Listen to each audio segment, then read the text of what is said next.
This is my 1967 Mustang Convertible. It started off life as a dark moss green 289 V8 C4 automatic 4-wheel manual drum brake car.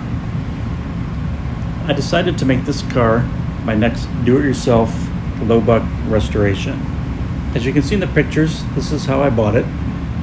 It definitely had some Midwest rust like most Mustangs do, but I saw a lot of potential in it, and structurally it was in decent shape, and the car was complete.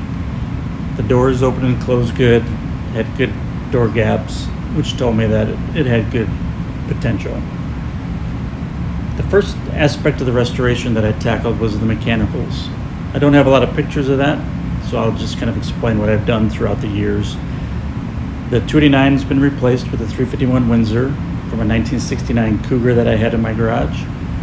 I added headers from that Cougar and a 4-barrel intake. I eventually installed an AOD from a 1990 Mustang GT and an 8.8 rear end from a 1998 Mustang GT. That rear end had 327 locking gears and rear disc brakes. At that same time, I installed front disc brakes from a mid-70s Ford Granada.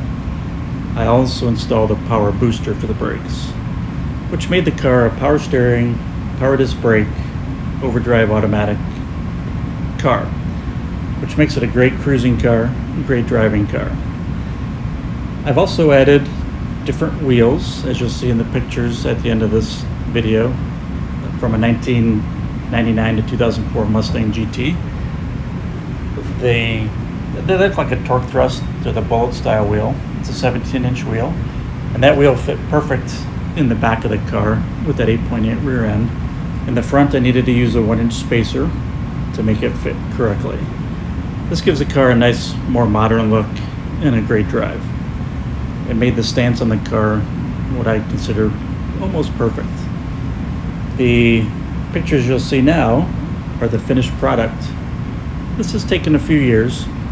After the mechanicals and driving it for a few years, I decided to tackle the bodywork and paint, and I did it all myself in the garage that you'll see coming up in the next picture.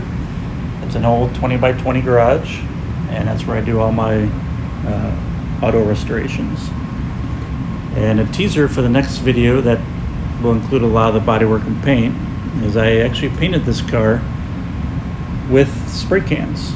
Spray can primer, spray can paint, and spray can clear. So if anybody's interested in seeing how that's done and what the potential is for just using spray cans, stay tuned to the upcoming video. And as you can see, it turned out quite well. Any paint job, as any painter will tell you, is most of the work is after the paint's laid down, a lot of wet sanding and buffing. So stay tuned.